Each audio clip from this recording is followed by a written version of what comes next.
Good morning. Good morning. എന്ത് പറ്റി? ഒന്നും പറയണ്ട. ഞാൻ സ്റ്റോക്ക് മാർക്കറ്റിൽ ഇൻവെസ്റ്റ് ചെയ്തു എന്ന് പറഞ്ഞിട്ടുണ്ടായിരുന്നില്ലേ? അതില് ആദ്യം എനിക്ക് 500 രൂപ ലാഭം കിട്ടി. ഇപ്പൊ 1500 രൂപയാ നഷ്ടം. എത്രയാ നീ ഇൻവെസ്റ്റ് ചെയ്തത്? നീ പറഞ്ഞിട്ടല്ലേ ഞാൻ ആ 3000 രൂപ ഇൻവെസ്റ്റ് ചെയ്തേ? ഞാൻ നിന്നോട് ചാടി കയറി ഇൻവെസ്റ്റ് ചെയ്യാൻ പറഞ്ഞു. ആദ്യം നമ്മൾ എവിടെയാ ഇൻവെസ്റ്റ് ചെയ്യുന്നത്, എന്താന്ന് ആ സ്റ്റോക്ക് മാർക്കറ്റിനെ കുറിച്ച് പഠിക്കേണ്ട കുറെ ബേസിക് കാര്യങ്ങളുണ്ട്. നമ്മൾ സ്റ്റോക്ക് മാർക്കറ്റിൽ ഇൻവെസ്റ്റ് ചെയ്യുന്നതിന് മുമ്പ് അതിനെക്കുറിച്ച് കുറച്ച് കാര്യങ്ങൾ അറിയണം. പ്രധാനമായിട്ടൊരു 3 കാര്യങ്ങൾ അറിയാനുണ്ട്. അതെന്താണെന്ന് നീ എന്നോട് ചോദിച്ചായിരുന്നോ? അതിന് മുന്നേ നീ എന്തിനാ പോയി ഇൻവെസ്റ്റ് ചെയ്തത്?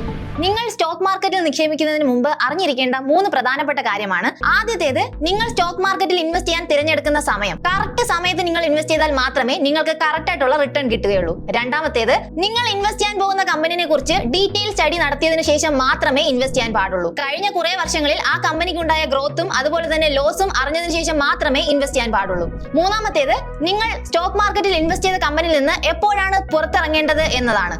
കറക്റ്റ് സമയത്ത് നിങ്ങൾ ആ കമ്പനിയിൽ നിന്ന് ഇറങ്ങിയാൽ മാത്രമേ നിങ്ങൾക്ക് കറക്റ്റ് ആയിട്ടുള്ള റിട്ടേൺ കിട്ടുകയുള്ളൂ. കമ്പനി തകർന്നിരിക്കുന്ന സമയത്താണ് നിങ്ങൾ ഇറങ്ങുന്നതെങ്കിൽ നിങ്ങൾ നിക്ഷേപിച്ച തുകയിൽ നിന്നും വളരെ കുറച്ച് രൂപ മാത്രമായിരിക്കും നിങ്ങൾക്ക് ലഭിക്കുന്നത്. അതേസമയം കമ്പനി ഗ്രോത്ത് ടൈമിലാണ് നിങ്ങൾ ഇറങ്ങുന്നതെങ്കിൽ നിങ്ങൾക്ക് വളരെ വലിയ റിട്ടേൺ ലഭിക്കാനുള്ള സാധ്യതകളും ഏറെയാണ്. എന്റെ സുഹൃത്തിന് പറ്റിയ ഈ തെറ്റ് നിങ്ങൾക്ക് പറ്റാതിരിക്കാൻ ഇപ്പോൾ തന്നെ സ്റ്റോക്ക് മാർക്കറ്റിനെ കുറിച്ച് വിശദമായി പഠിക്കൂ. അതിനായി ഇപ്പോൾ തന്നെ നിങ്ങൾ ആപ്പ് സ്റ്റോറിലോ പ്ലേ സ്റ്റോറിലോ നിന്ന് ഫ്രീഡം ആപ്പ് ഡൗൺലോഡ് ചെയ്യൂ.